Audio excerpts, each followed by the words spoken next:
Assalamualaikum warahmatullahi wabarakatuh. Kembali lagi dengan saya Liana Hildayanti pada mata pelajaran Budaya Melayu Riau. Pada pertemuan ketujuh ini kita akan membahas materi tentang budaya Melayu Riau asal bahasa Indonesia dan dialek dalam bahasa Melayu Riau. Pada pembahasan pertama, kita akan membahas bahasa Melayu Riau asal bahasa Indonesia. Jadi, asal muasalnya bahasa Melayu ditetapkannya sebagai bahasa Indonesia. Pada mulanya itu, bahasa Melayu ini semakin tersebar di seluruh Indonesia.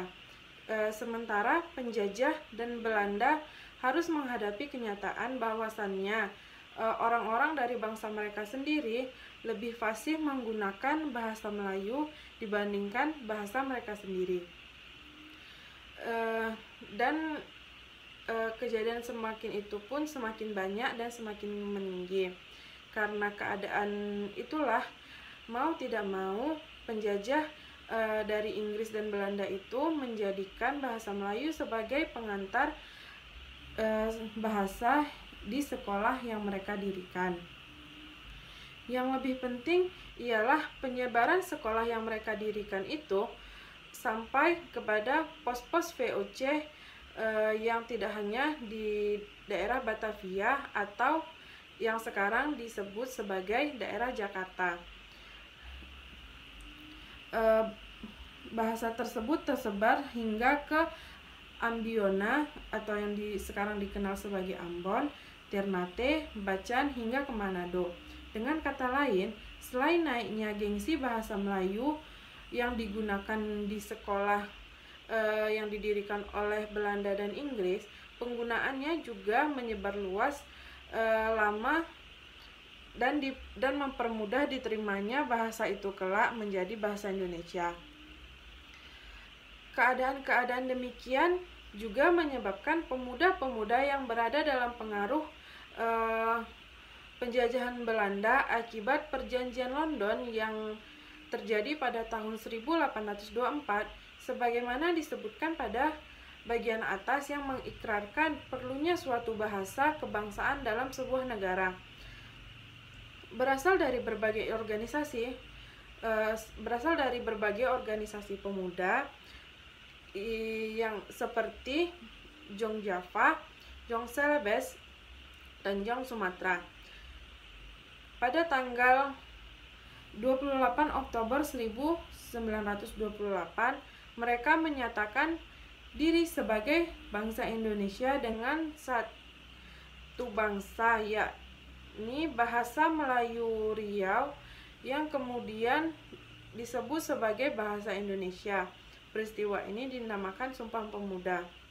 Jadi pada tanggal 28 Oktober 1928 ini bahasa Melayu disahkan sebagai bahasa Indonesia. Yang peristiwa ini kemudian dinamakan sebagai peristiwa Sumpah Pemuda. Sesungguhnya tidak terbantahkan lagi bahwasannya bahasa Melayu yang menjadi bahasa Indonesia ialah bahasa Melayu Riau. Penamaan bahasa Melayu Riau berkaitan langsung dengan penggunaan bahasa Melayu yang tersebar di kawasan Selat Malaka dan pantai timur Sumatera, yang dilatar belakangi oleh faktor sejarah dan dinamika yang harus ditelusuri sejak pada masa Kerajaan Muaratakus. Sebab bagaimanapun, bahasa itu bukan sesuatu yang dapat dicapai melalui aktivitas sekali jadi, tetapi pada proses pembentukan bahasa ini merupakan proses yang sangat panjang sepanjang peradaban manusia. Kemudian dari segi kosakata, sifat pengembangan dan struktur kalimat dapat disimpulkan bahwa bahasa Melayu Riau sama dengan bahasa Indonesia. Jadi, setiap orang berbahasa Indonesia pada hakikatnya mereka juga telah berbahasa Melayu Riau, betapapun atau berapapun banyak gaya maupun penggayaan yang mereka pakai terhadap bahasa Indonesia terus berlangsung. Dan sejak lama pula, pakar bahasa dan budaya bersepakat mengatakan bahwa bahasa Indonesia berasal dari bahasa Melayu Riau. Seperti Bapak pendidikan kita, yaitu Bapak Ki Hajar Dewantara, yang juga budayawan dan bahasawan, menyebutkannya dalam Kongres Bahasa Indonesia yang pertama di Solo pada tahun 1939. Selain di Indonesia, kemunculan bahasa Melayu sebagai bahasa resmi negara juga ada di Malaysia, Singapura, Brunei Darussalam sejak tahun 1960-an. Dan bahasa kerja juga ada di Timor Leste.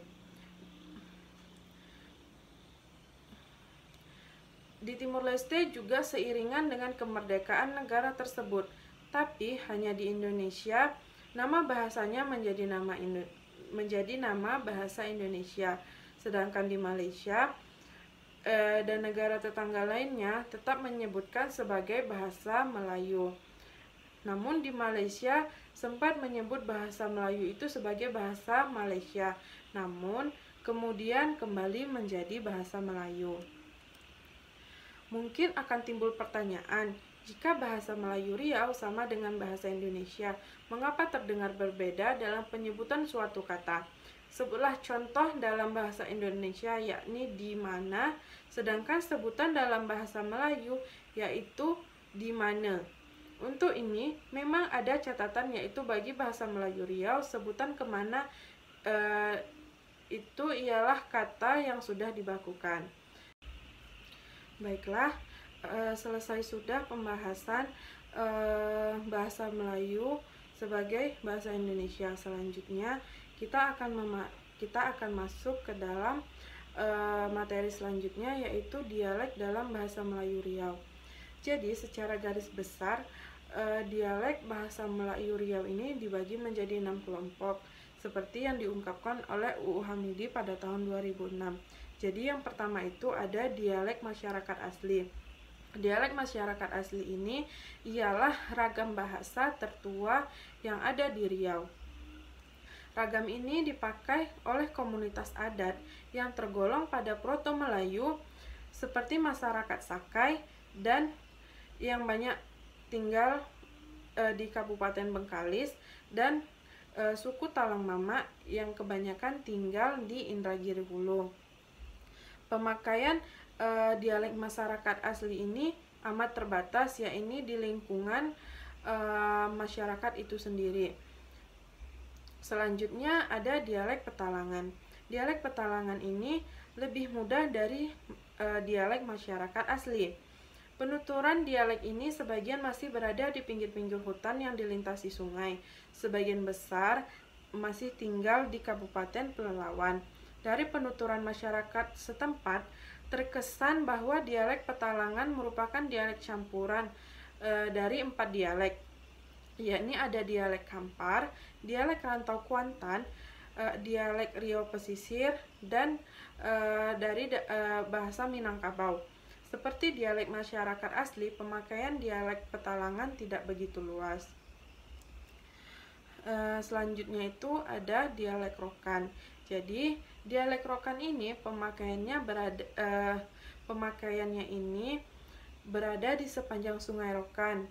Dialek Rokan tersebar di Kabupaten Rokan Hulu dan Rokan Hilir. Selanjutnya ada dialek Kampar. Jadi dialek Kampar dipakai oleh penduduk yang dialiri oleh Sungai Kampar. Dialek ini cukup kuat bertahan karena menguasai pasar-pasar di Riau. Yang kelima ada dialek Rantau Kuantan. Dialek Rantau Kuantan ini digunakan penduduk yang mendalami sepanjang Sungai Kuantan. Dialek ini banyak persamaannya dengan dialek Kampar. Bunyi S dan H dalam posisi akhir kata, misalnya cenderung hilang dalam dialek Kuantan maupun dialek Kampar. Bunyi awalan E untuk berbagai awalan seperti C dan B dan K. Dalam dialek Kampar dan Kuantan biasanya menjadi Sa, Ba, dan K. Jadi pada dialek Rantau Kuantan ini pada bunyi S dan H cenderung hilang. Jadi bunyi awalan E itu seperti contohnya itu C, B, dan K itu menjadi sa, ba, dan ka. Yang terakhir ada dialek Riau Pesisir. Dialek Riau Pesisir ini dipergunakan masyarakat pinggir pantai atau berpantai serta muara sungai sampai ke pertengahannya. Dialek Riau Pesisir ini dijumpai di Indragiri Hilir, Indragiri Hulu, Pelelawan, Dumai, Bengkalis, Meranti, Siak, Pekanbaru, dan sebagian Rokan Hilir. Dapat disebutkan pemakaiannya terbilang dominan jika dibandingkan dengan dialek Kampar dan dialek Kuantan. Dialek serupa juga ditemui di sebagian besar penduduk yang sekarang berada pada administrasi pemerintahan Provinsi Kepulauan Riau. Dan adapun beberapa contoh penggalan kata dari beberapa dialek yang ada di Riau ini. Contohnya saja kalau di bahasa Indonesia, bahasa kata adik, dalam bahasa Indonesia, tetapi di Riau Pesisir menyebutnya sebagai adik, sedangkan di daerah Kuantan menyebutnya itu adia, sedangkan di dialek Kampar menyebutnya menjadi adio, dan dialek Rokan menjadi adik. Selanjutnya, contoh selanjutnya itu ada rumah. Dalam bahasa Indonesia kita menyebutnya rumah, sedangkan Riau Pesisir menyebutnya itu humah. Jadi R-nya tuh hilang, jadi rumah itu tidak berbunyi rumah lagi, melainkan humah. R-nya itu berada di kerongkongan. Dan dialek Kuantan menyebutnya rumah, sedangkan dialek Kampar menyebutnya umah, dan dialek Rokan juga menyebutnya sebagai umah. Ada juga kata dekat dalam bahasa Indonesia.